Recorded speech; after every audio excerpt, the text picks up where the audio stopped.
This event happened to me and a group of friends in the summer of 2013 in Virginia. It's been a story I've told a lot of friends and classmates, but left out a very personal detail. This is the first time I'm sharing that detail. In high school, everyone was always looking for places to drink. That was the question every weekend practically. Where are we going to drink tonight?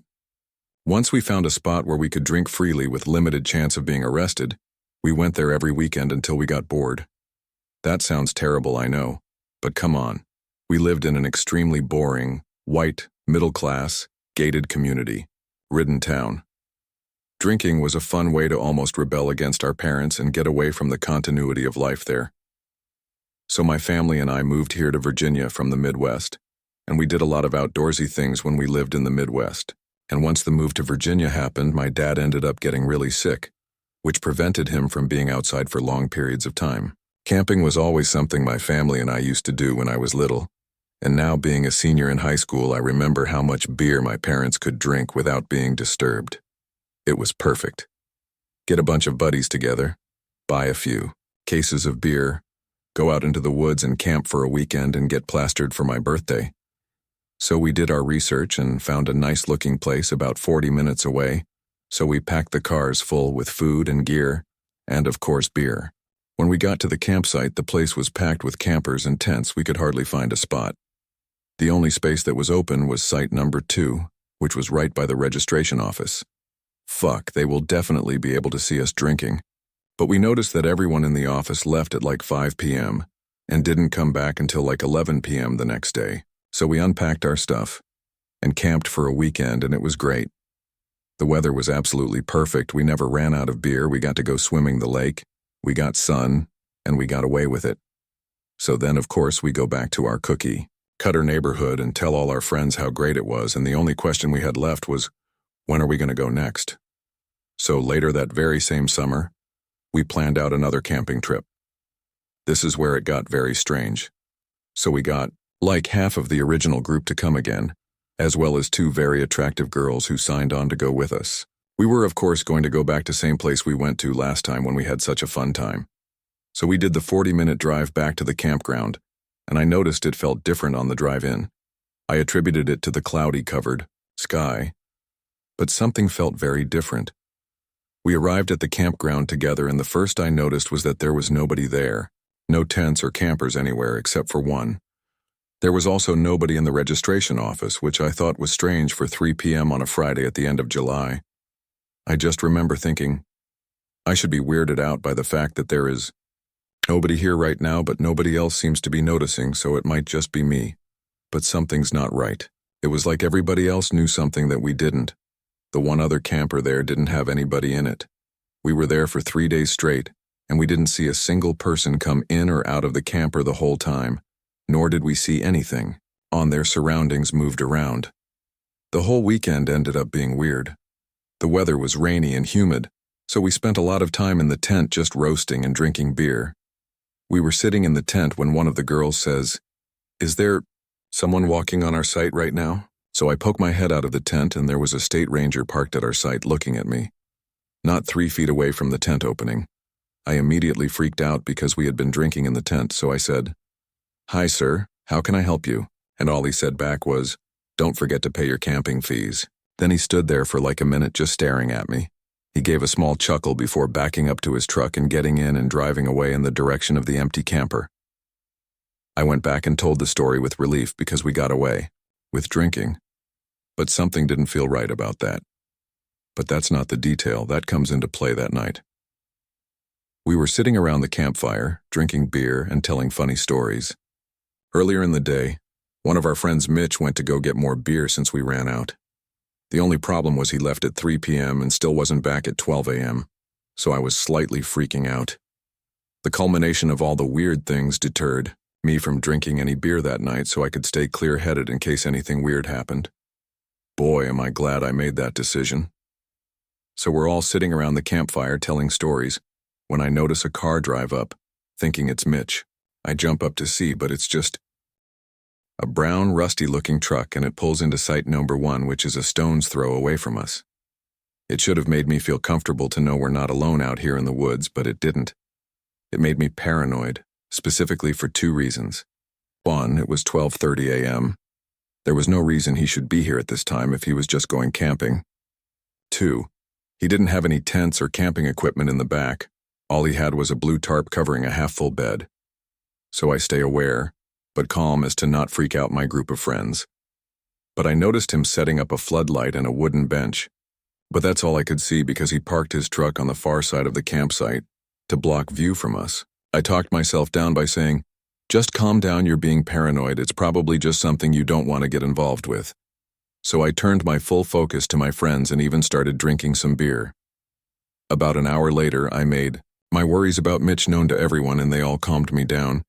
But as I was agreeing with them, I looked up and saw a man walking onto our site. But I only caught him in the light of the campfire, so he was on top of us before I could even react. The man said in a thick Eastern European accent, "Hello, I am the park ranger for this park and I just wanted to offer you 2 complimentary pieces of wood for your fire. You know, you're not allowed to bring your own wood here because it can have bugs on it. Enjoy and have a good night."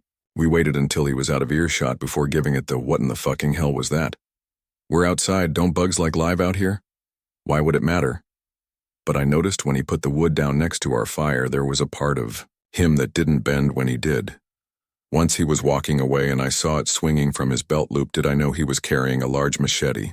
Mitch still wasn't back at 2 a.m. and I was afraid for his life, so I asked my close friend Mop to ride with me to go find him. It was a one-road drive, so he had to be on it no matter what. I was also going to voice my terrors and concerns with him in the car to see if he felt the same things I did. We were driving down the road looking for either a crashed car or Mitch heading in the opposite direction. As soon as I opened my mouth to ask if Mop was freaking out too, we saw Mitch speed past us, which was a huge relief to me. I whipped a quick U and started following him back to the site. Once we were all back, we told Mitch the story of the strange wood guy and how we thought he had died. But he had brought the beer and we all started drinking once he was back. I began to notice a pounding sound coming from site number 1 that sounded a lot like he was chopping wood. Yeah, that makes sense. He's the park ranger and he is chopping wood for them to sell, and he gave us 2 complimentary pieces.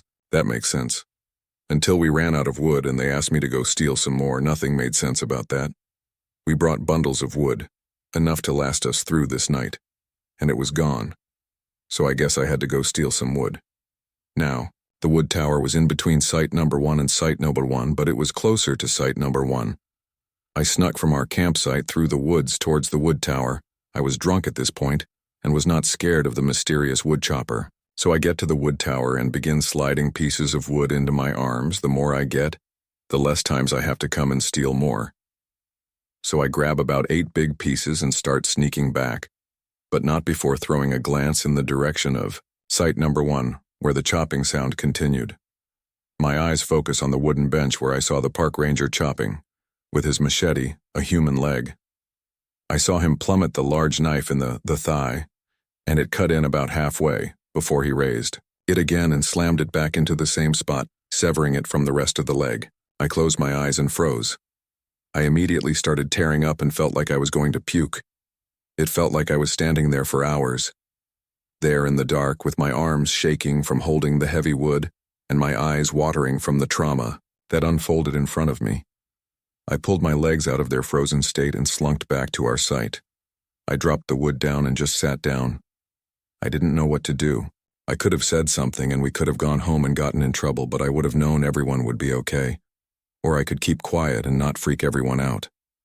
When I got back, the jokes about the wood guy were spewing out and everyone was laughing, but it was as if someone had turned my hearing aid down and I was just listening to cotton. I told myself it wasn't a leg. It was a log. It had to have been a log. This doesn't happen to people like you. It's a log. So after some time, we burned up the 8 logs I brought back, and I just went into the tent and laid in bed. Everyone followed. It's a log, remember? It was just a log. I woke up son, we need to have a chat about internet safety. I slowly crumpled down onto the floor next to him. His laptop was open and he was playing Minecraft on a public server. His eyes were locked into the action. Comments scrolled down the side of the screen in a chat box.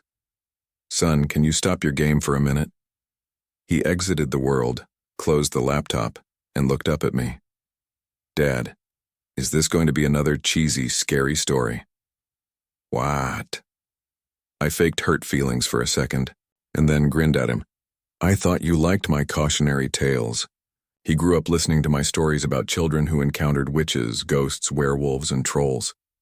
Like many generations of parents, I used scary stories to reinforce morals and teach lessons about safety. Single dads like me should use all the parenting tools at their disposal. He scrunched his face a little. "They were fine when I was 6. But now that I'm getting older, they don't scare me anymore. They seem kind of silly. If you are going to tell a story about the internet, can you make it really, really scary?" I squinted at him incredulously. He folded his arms. "Dad, I'm 10, and I can handle it." Okay, I'll try." I began. "Once upon a time, there was a boy named Colby." His expression indicated that he wasn't impressed with the terror of the introduction. He sighed deeply and settled in for one of Dad's cheesy stories. I continued. "Colby went online and joined several children's websites. After a while, he started talking to other kids in-game and on the message boards. He made friends with another 10-year-old boy named Helper23. They liked the same video games and shows. They laughed at each other's jokes.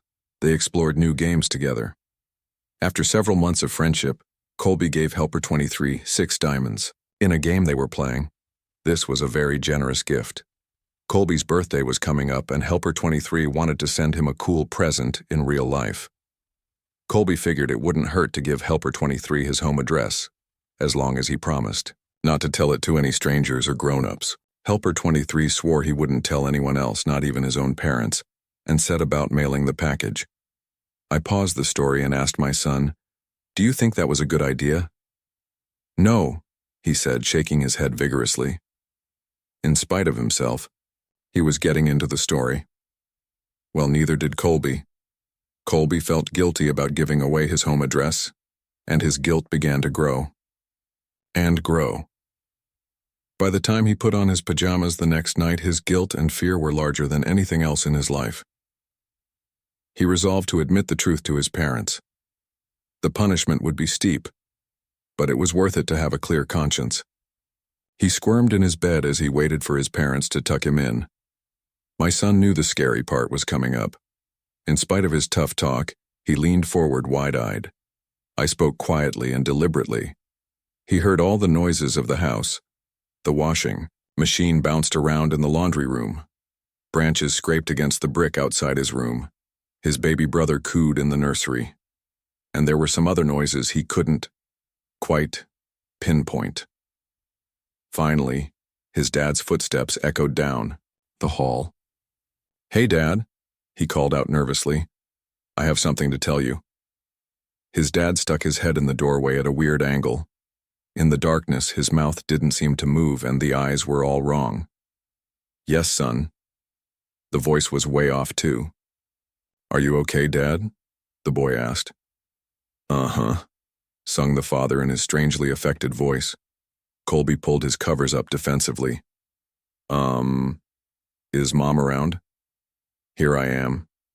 Mom's head popped into the doorway below Dad's. Her voice was an unnatural falsetto.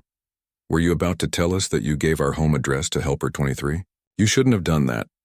We told you never to give out personal information on the internet," she continued. "He wasn't really a kid. He just pretended to be one. Do you know what he did?